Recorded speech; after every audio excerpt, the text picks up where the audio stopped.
Olá, seja muito bem-vindo, bem-vinda a mais uma Que Tem Vaga, onde hoje vamos falar do profissional de vendas. Afinal, é uma profissão fundamental, seja em qualquer área específica, e a gente vai entender tudo sobre isso com o Thiago Conser, que é fundador da Sales Club, que está aqui comigo hoje, é meu convidado. Seja muito bem-vindo, Thiago. Obrigado pela oportunidade para a gente falar dessa profissão, né, que ainda tem um monte de mistério por trás ainda, mas que é tão importante aí no Brasil e no mundo. E é uma profissão milenar, digamos assim, né? Tem vendedores, desde lá atrás, e a arte da venda, eu acho que extrapola essa questão profissional, né? Realmente a necessidade de comunicação imprescindível.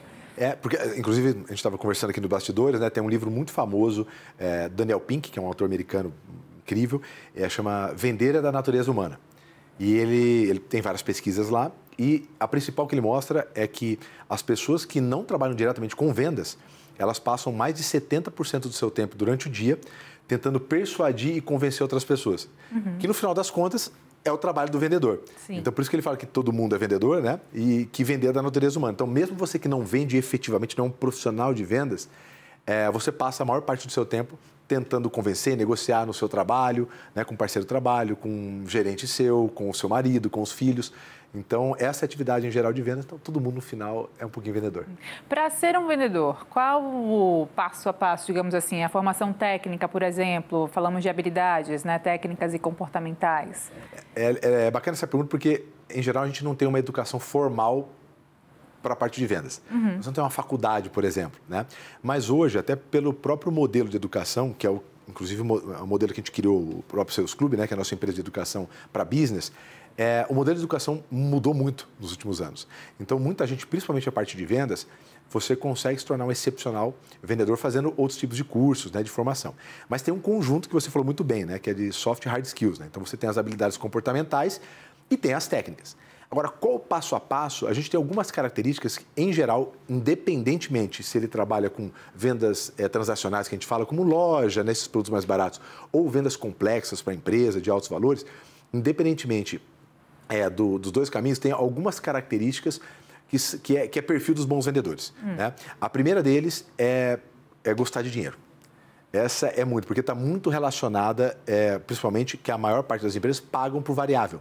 Então, e aí tem alguns segmentos você não tem realmente limite. Então, gostar de dinheiro é uma atividade que, em geral, os bons vendedores fazem muito bem. A segunda é gente ambiciosa. Então, gente que faz bem, é grata pelo que faz, mas sempre está buscando alguma coisa diferente. E a ambição, ela puxa o terceiro, que é a pessoa ser curiosa. Então, gente curiosa, ela vai buscar por conta própria. Então, ela está fazendo alguma coisa, ela não conseguiu fazer, ela vai perguntar para o gerente, ela vai perguntar para o melhor vendedor, ela vai na internet buscar. Então, essas três características, em geral, elas estão em quase todos os vendedores. E aí tem outras, obviamente, dependendo do que você vende, né? Ele pode modificar. Então, se é venda mais simples, tem algumas características. Se é venda mais complexa, tem outras características também. Recrutamento e seleção nesse sentido. Como é que o profissional de recursos humanos que está ali, né, fazendo a peneira vai reconhecer que aqui temos um bom vendedor, por exemplo? Perfeito. Uma das dicas que eu dou para o pessoal de RH, e tem uma briga imensa nas empresas, que o pessoal de vendas fala que o pessoal de RH não entende de vendas e aí eles ficam bravos com os treinamentos, ficam assim, a maioria tem, né? Quem está assistindo e se trabalha numa empresa que tem RH vai saber que isso acontece, é muito comum.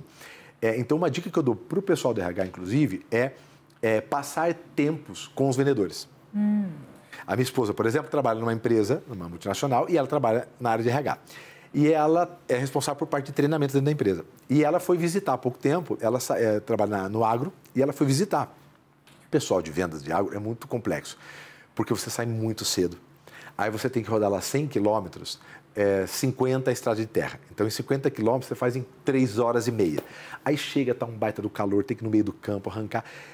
Ela já sabia, obviamente, de como funcionava. Mas o dia que ela foi ver como é a rotina de um vendedor na prática, aquilo mudou completamente a maneira como ela via, inclusive sobre a maneira como ela educava e cobrava, porque a função dela é a parte de educação, dentro da empresa. Então, para os RHs, eu dou uma dica muito, muito forte. Vai para campo com o vendedor.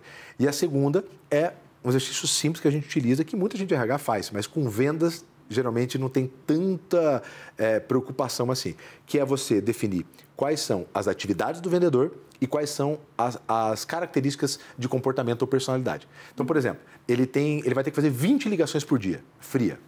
20 ligações por dia, fria. É muito. 20 ligações são 19 rejeições. E rejeição dói muito. Então, qual a personalidade que uma pessoa que vai fazer 20 ligações frias por dia tem que ter para executar isso? Então, você cruza a atividade que ele tem que fazer com o comportamento dele. E aí, esses dois vai formando esse bom profissional. A gente chama de PVI, Perfil do Vendedor Ideal. E aí, quando você monta isso, então, deixa eu ver o que ele vai fazer no dia a dia. Ele vai fazer um job description, né, que é uma descrição de atividade. Aí ele vai ligar, ele vai ter que visitar, ele vai ter que ofertar, vai ter que vender produto caro. E aí, qual é o comportamento que ele tem que fazer cada atividade? Quando você junta tudo isso, você tem um gabarito. Então, você vai rodar um teste comportamental de personalidade, tem vários no mercado, com os melhores. Aí você vai ter um gabarito e toda vez que você for contratar, você pega o gabarito do melhor vendedor que você tem na empresa, roda um teste comportamental desse no vendedor que está tentando entrar, e aí você já vê. Se a pessoa tem muita diferença comportamental, esquece. A parte comportamental você não consegue desenvolver tanto. Então, se ele é pouquíssimo organizado e ele vai trabalhar com coisas que exigem muita organização, não adianta. Você pode pressionar ele, pode cobrar, ele não vai conseguir entregar nesse nível máximo. Olha, que interessante isso. Agora, você fala de um vendedor de ponta, por exemplo, que vai até lá, né, o local mesmo e tal, exerce... Faz visita de rua. Visita, por exemplo. Os representantes comerciais também é um exemplo, eu acho, nessa questão de atuação da profissão. E a tecnologia, a internet, como é que fica nesse meio, hein? Olha, Se for melhor, né, vender por aqui online, talvez não? Duas coisas que tem muita dificuldade de se juntar, que é representante comercial e tecnologia. Vamos pegar assim, a tecnologia, para mim, que é indispensável para qualquer empresa ser competitiva daqui para frente, que é um CRM. Né? Que é o CRM é uma cultura, mas, em geral, ele é um software que ajuda a gerenciar as informações dos clientes. E aí ele automatiza um monte de coisa, enfim. Representante comercial tem muita dificuldade. E quanto mais idade o representante, mais dificuldade ele tem de utilizar a tecnologia. E a pandemia fez o quê? Levou todo mundo que vendia para a rua, que controlava no caderno, controlava no máximo no Excel ali, né, malemar, ele levou para dentro da casa. Então a pessoa teve que trabalhar de casa, não podia visitar. Trabalhar dentro de casa exige processo, exige disciplina, exige passo a passo, que esse profissional representante comercial nunca fez. Então ele acelerou coisas, habilidades nos vendedores em 2 anos que essas pessoas estão com muita dificuldade. Então o que está acontecendo muito é que os representantes estão perdendo um pouco de espaço, porque as empresas estão fazendo equipes internas de venda para conseguir atacar os clientes, né, com um volume maior. Porque uma pessoa que vai para a rua, ele consegue fazer, sei lá, 8, 9, 10 atividades durante o dia.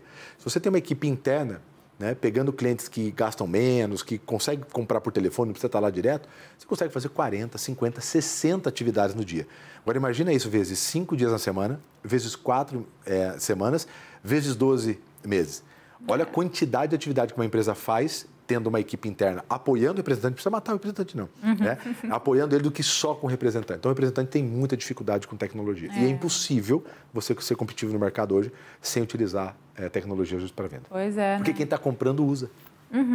É engraçado isso, por isso que me surgiu essa dúvida, como conciliar, mas aí vemos que muitas carreiras têm o impacto direto do uso da tecnologia como determinante, muita gente até temendo, né, a substituição, mas não, a gente fala de uma questão aí que a venda não é impactada nesse sentido, ou seja, o profissional consegue continuar ali indo a campo mesmo, até porque o produto também eu acho que visto e sentido tem impacto também. Né? A gente tem várias pesquisas de quando tem uma ação de um vendedor, por exemplo, de forma física, quando ele vai visitar, 30%, 40%, 60% a mais de venda. Exemplo, quando você faz, às vezes, uma campanha automatizada, que a gente fala. Então, ele manda um robô, manda lá 5 e-mails para um cliente. Quando, durante esses 5 e-mails, tem, por exemplo, uma ligação de uma pessoa mesmo, a taxa de conversão de vendas aumenta, tipo, 70%, do que quando você faz só com o robô.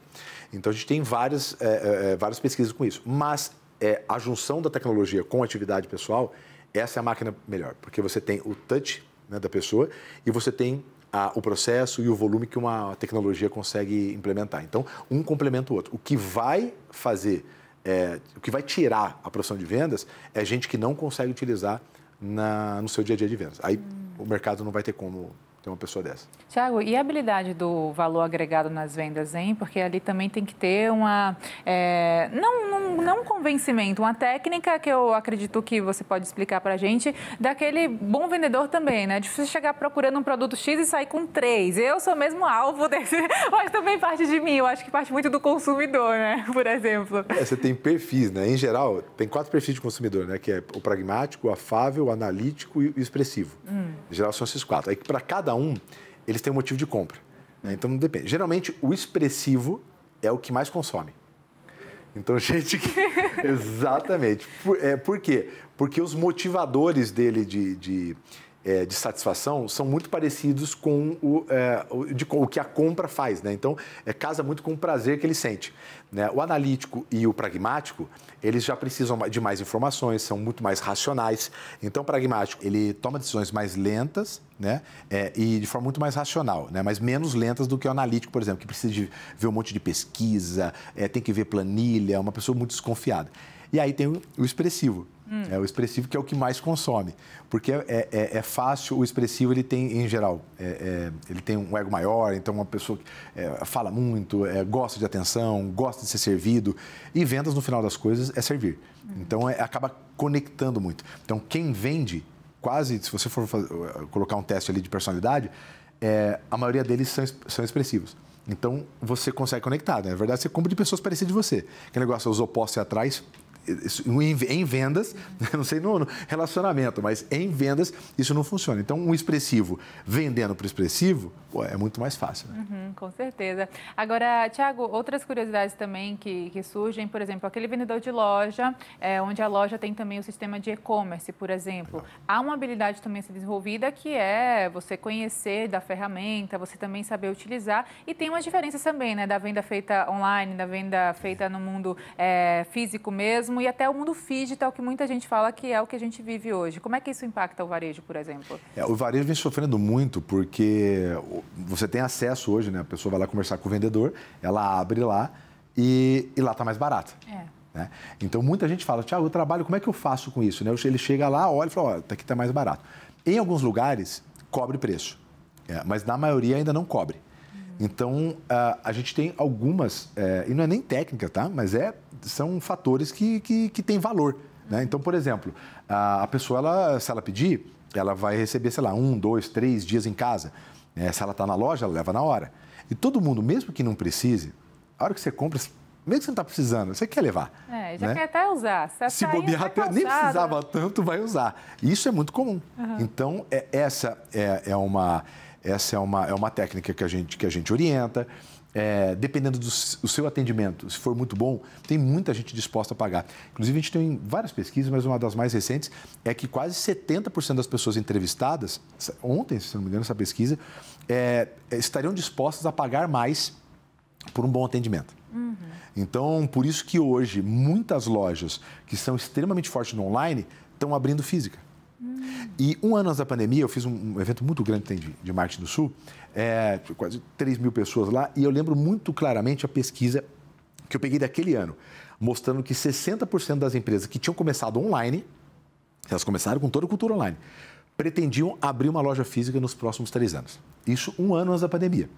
Aí veio a pandemia, para muita gente, isso foi por água abaixo, tal, mas o mundo é cíclico, né? Então, vai, vira moda, aí falta, a hora que falta começa a valer de novo, é tudo a mesma coisa.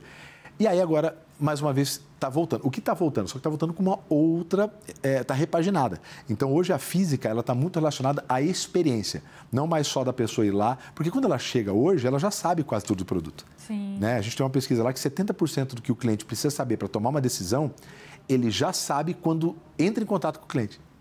Então, ele já tem 70% do caminho andado. Então, as lojas hoje estão cada vez sendo mais um ponto de experiência para fortalecer a venda online. A experiência de compra e também a questão do olhar humanizado sobre as organizações, que traz também essa justificativa, né? De você concentrar, você receber, você saber receber principalmente esse cliente. E o mesmo trabalho, né, que muitas empresas fazem, que você compra online e retira no local. Que também tem essa passadinha na loja, quem sabe também ajuda você a agregar na venda. Exatamente, aí já viu lá, já vai buscar, né? Aquilo já foi pago, então ela não tem a dor de pagar 2 coisas ao mesmo tempo, tem todo esse trabalho a maioria das empresas ainda usam o modelo antigo, que é assim, o vendedor tem que fazer tudo. Ele tem que ir lá prospectar, tem que ir atrás de clientes, aí ele tem que abordar, ele tem que oferecer, ele tem que fechar e tem que fazer o pós-venda acompanhar. Isso o representante comercial, em geral, faz tudo isso.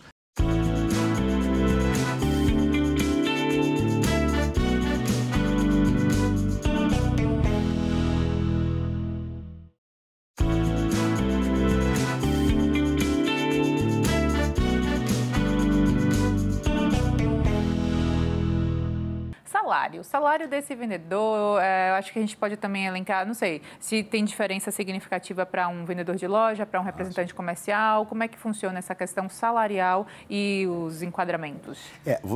Você tem hoje, a venda hoje, ela tem várias etapas. Então, a maioria das empresas ainda usam o modelo antigo, que é assim, o vendedor tem que fazer tudo. Ele tem que ir lá prospectar, tem que ir atrás de clientes, aí ele tem que abordar, ele tem que oferecer, ele tem que fechar e tem que fazer o pós-venda acompanhar. Isso o representante comercial, em geral, faz tudo isso. Algumas empresas já estão divididas. Mas o modelo de venda moderna, você tem várias etapas. Você tem, por exemplo, o BDR, que é um termo em inglês, mas é a pessoa que só prospecta. Então, eu vou lá, vou procurar um cliente, olha, tudo bom? Eu vou agendar com você com o meu vendedor. Então, ele só faz isso, ele vai atrás. O vendedor não precisa mais tirar esse tempo para ir atrás, ele só vai lá fazer fechamento de vendas. Aí você tem o SDR, que é uma pessoa que quando o cliente vem através de uma Instagram, WhatsApp, ele faz uma qualificação, porque às vezes vem muitos clientes. E se você tiver que precisar muitos vendedores, fechadores, esses vendedores são caros. Então essa pessoa qualifica, faz algumas perguntas, fala, ele tem perfil. Então peraí, eu vou passar para o vendedor. Se não tem perfil, ele nem passa. Então esse tem um salário diferente. Aí você tem o closer, que é o fechador, é o vendedor mesmo, o cara que vai lá e fecha. Aí você tem o pessoal de CS, que é o pessoal que faz pós-venda, acompanhamento, experiência do cliente. Então a venda ela foi dividida. Para cada um desses, ela tem uma base salarial, né? O representante, ele é um PJ, então ele não tem uma base salarial, ele não é um CLT, né? Então o representante, em geral, ele não ganha fixo, ele só ganha variável. Então ele assume seus próprios custos, né? E por isso que ele ganha muito mais. Então, também isso, a empresa não tem que bancar ele, salário fixo, carro, enfim, tudo isso, até para não ter, legalmente, né, não ter vínculo, enfim, tem todos esses desafios. Mas, em geral, os vendedores ganham em torno de 2 a 2.400, a média hoje no Brasil. Mas aí tem casos, como no nosso, né, vendedores que são muito bons. Eu falo que o vendedor que ganha muito bem, ele não é pago pela quantidade de horas que ele trabalha, né? Ele é pago pela raridade que ele é no mercado. Então, tem um conjunto de coisas que ele é raro. Exemplo, saber mexer em CRM. Hoje, poucos vendedores sabem. E um vendedor desse, ele ganha no mínimo 30% a mais do que o outro, no mesmo nível de senioridade. Então, você pega um júnior e um júnior, se esse aqui sabe de CRM e esse não, esse daqui ganha pelo menos 30% a mais. Porque o tempo que você demora para ensinar alguém a mexer dentro do CRM, esse tempo você ganha com ele vendendo. Mas tem vendedores, que nem no nosso caso, isso em PJ, né, que tem essa variável. No meu caso, tem vendedor que chegou ganhando R$2.000, R$3.000 e hoje tira 40, 50, 60 mil por mês. Né? Eu tenho vendedores meus que 3, 4 meses veio ganhando R$2.000, R$3.000 e tira 11, 12, 15 mil por mês. Mas isso pelas comissões também? Pelas comissões, exatamente. Ele tem um fixo e tem as comissões. Exatamente. Mas tem, a questão de remuneração é muito legal, tem uma discussão muito ampla. Inclusive, tem várias empresas tirando variável de vendedores. E tem vários benefícios disso, vários, né? Porque, em geral, quando você não tem uma cultura muito forte e o salário dele variável é muito alto, quer dizer, 80% do dinheiro dele vem de variável.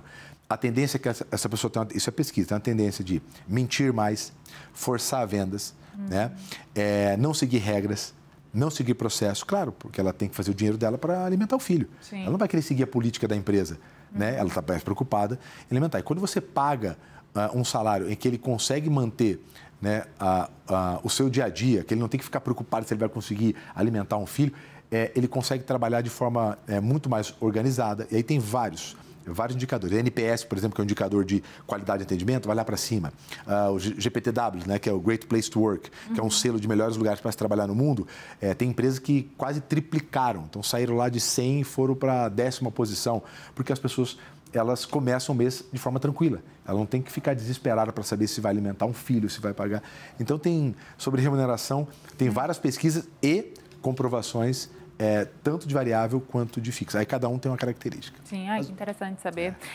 Questão de setores, por exemplo, uma multinacional, uma empresa de comunicação, uma empresa ligada à indústria hospitalar, por exemplo, a gente lembra daqueles representantes que chegavam com a malinha, né, nas clínicas. Tive a semana passada dando treinamento com o propagandista, né? Então, tem diferença também? Como é que a empresa trata de políticas para o alinhamento desse representante de vendas? Como você acaba de falar, que muitos até extrapolam, não seguem, porque tem suas questões próprias. É uma questão muito sensível, não é? Muito. Quando você tem vendedores como PJ, né, que não são registrados da empresa, não CLT, você tem algumas questões legais sobre contato, cobrança, meta. Ele não pode ser um funcionário que ele se reporta diretamente somente a você. Então, tem algumas questões legais com relação a isso. Então, você fica um pouco mais distante, né, a empresa do representante. Quando ele é um vendedor CLT, registrado pela empresa, você tem os horários, né? Você tem férias, você tem os bônus. Então, assim, são políticas diferentes, né? Então, quando você tem um CLT, você tem mais controle e cobrança, até legalmente, com o seu vendedor. Então, cobrar meta, fazer reuniões. Então, eu consigo fazer reunião em qualquer horário, eu posso fazer. Com o representante já é mais diferente. Né? Então, justamente, essas diferenças que causam a política da empresa. Mas, em geral, mesmo os representantes, se eles sabem, eles não têm meta, mas eles sabem quando eles precisam vender. E aí, então não é cobrado assim, mas ele sabe quando precisa vender. O gerente faz uma ligaçãozinha, bate papo com ele. Agora, muita gente fala, né, do vender o seu peixe, fazer o seu pitch, por exemplo, né, que é a introdução. Isso aí, acho que independe se você é diretamente ligado a vendas ou não. Qualquer profissão, acho que exige você se mostrar ali, a partir do momento que você se apresenta para alguém, você também já está fazendo esse processo de ou venda de serviço, ou venda do seu conhecimento, enfim. Como é que a gente encara isso? Quais são as dicas que você daria para vender muito bem o peixe daquele que é ou não vendedor exclusivamente? Olha, você falou acho que tudo isso resume uma palavra, que é comunicação. Então, assim, eu não conheço nenhum vendedor que não se comunique muito bem, nenhum. Então, comunicação é o principal fator. Até, se você for procurar as citações, né, Aristóteles, que era genial, ele achava, ele tinha certeza, né, que quem deveria liderar eram os mais inteligentes. E faz todo sentido, né? Mas desde a época dele, ele sabia que quem lideravam eram os que se comunicavam melhor. Então, desde a época dele. E com vendas é exatamente igual. O líder, mesma coisa, né? Quando você consegue se comunicar muito bem com aquele nicho seu. Então, eu estava comentando com você sobre pesquisa, né, do Daniel Pink, que 70% das pessoas que não trabalham, 70% do tempo das pessoas que não trabalham com venda estão em persuadir. Então, isso está ligado diretamente à questão de comunicação. Vou dar um exemplo. O médico que mais ganha dinheiro, com certeza, não é o melhor médico técnico. Com certeza. É aquele que mais projeta? É aquele que melhor sabe se vender. Um advogado, o melhor advogado, o cara que mais ganha dinheiro, não é o melhor tecnicamente. Mas é o cara que se comunica muito bem e consegue conectar. Vou dar um exemplo. Talvez as empresas mais bem listadas na Bolsa do Brasil, elas não têm o melhor produto. Ou o melhor produto. Elas têm uma comunicação muito efetiva com o público que compra. Então, poderia citar vários, vou citar nomes aqui, mas é só você olhar no ranking, você vai ver que eles não têm os melhores produtos. E por que eles vendem mais? Porque eles comunicam muito bem com o seu público. Mas isso aí é uma estratégia que é alinhada com marketing, com comunicação? Muito. Porque é o conjunto. A primeira coisa que a gente fala assim quando vai vender é definir PCI, que é perfil do cliente ideal. Quando você define o perfil do cliente ideal, é a primeira coisa que você vai começar para vender. Você define para quem você quer vender, mas você faz um outro negócio tão importante quanto. Você define para quem você não quer vender. E isso otimiza dinheiro, otimiza tempo, né? A comunicação vai assertiva para aquilo. Aquele público, ele tem dores, ele tem costumes, né? Ele tem estigmas, Então, aquele público, eu sei como funciona. Eu sei, por exemplo, que aquele público não quer de jeito nenhum. Então, eu não vou tratar daquilo. Ou eu vou conseguir mostrar para ele que se ele comprar comigo, essa dor, esse medo que ele tem, que ele não quer de jeito nenhum, comigo não vai acontecer, que ele está seguro. Então, quando você define muito bem o público que você quer, você consegue comunicar muito bem. Dificilmente você vai ver alguém vendendo para todo mundo tudo e muito. Geralmente, você tem um nicho. E daqui para frente, cada vez mais, os mercados vão ser hipernichados. Né? Então, você tem de tudo hoje, né? Você consegue encontrar, porque hoje é barato você abrir um negócio. Então, eu consigo me comunicar. Então, se eu quero vender pastilha de hortelã para canhoto. Eu vou conseguir me comunicar, porque hoje você vai fazer um tráfego, por exemplo, você tem inúmeros fatores lá. Você consegue ver região, local, idade, perfil, o que eles consomem, o que ele mais vê. Então você consegue determinar para quem você vai falar e aí eu vou falar aquilo que chama e brilha os olhos dele.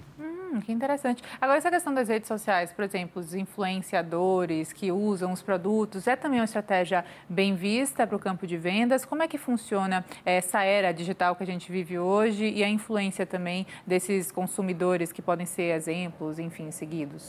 A gente tem uma pesquisa que 70% das pessoas que foram entrevistadas já compraram alguma coisa na internet porque viu um influenciador que ele segue usando.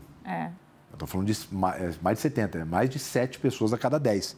Então, claramente, eu sou embaixador de 3 marcas bem famosas no mercado, cada uma de roupa, outra de tecnologia, 2 de tecnologia. Então, a gente faz muito trabalho, faz trabalhos pontuais, né? Como eu tenho um canal do YouTube que é o maior do Brasil no segmento, então a gente tem muita audiência lá e no Instagram também. Então, a gente faz muito essa atividade. O que vai muito, né, o que já foi muito comum, era pegar uma pessoa que tinha muito seguidor. Hoje não.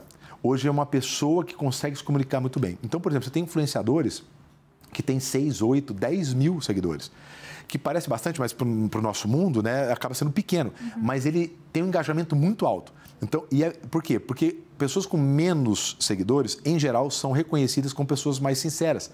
Porque como ela tem pouco, geralmente aquelas pessoas que seguem porque realmente interessa na vida dela. Não tem muita propaganda em volta. Então, muita gente está buscando agora nichado. Então, o trabalho que a gente faz, por exemplo, sempre a gente vê, está alinhado com os meus seguidores? Né? Inclusive, isso a gente faz um estudo e apresenta para a empresa quando está vindo, para ela se sentir segura e falar, esse é o perfil? Porque se não for o perfil que você está procurando, não é com a gente. Então, esse é um trabalho que fala, né? Vendedor tem que vender tudo. Não, às vezes a pessoa quer vir anunciar porque a gente tem muito seguidor, mas quando não é o perfil, a gente não coloca. Mas, sem dúvida nenhuma, é muito eficiente. E lembrar, né? Hoje, a maior riqueza que existe não é nem mais o tempo, é a audiência, a atenção. Então, se você tem a atenção das pessoas, você tem a coisa mais valiosa no mundo. Você pega hoje, por exemplo, vamos pegar o Cristiano Ronaldo, que é o que tem mais seguidor no Instagram, qualquer coisa que ele vender, ele vai vender muito. Por quê? Porque ele tem audiência de 200 milhões de pessoas dentro do Instagram. Então, hoje, a coisa mais valiosa do mundo não é nem tempo, é audiência e atenção. Olha, que interessante. A gente chegou já no final do programa, mas antes, suas considerações finais, rapidamente, só para quem nos assiste. Agradecer mais uma vez, né, da oportunidade de a gente falar aqui dessa profissão, que é a profissão que mais tem no mundo, mas às vezes eu vou deixar um pouquinho de lado, tem muita história por trás. Mas obrigado, espero que eu tenha ajudado aí as empresas, as pessoas e quem sabe está aqui de novo tirando mais dúvidas. Com certeza, Thiago. Olha, boa sorte para você e até a próxima. E para você que nos acompanha também, muito obrigada por sua companhia e audiência. Lembro sempre pelo YouTube Band Jornalismo, você pode ficar conectado com Aqui Tem Vaga e na sua plataforma de áudio utilizada, o nosso podcast. Até o próximo programa.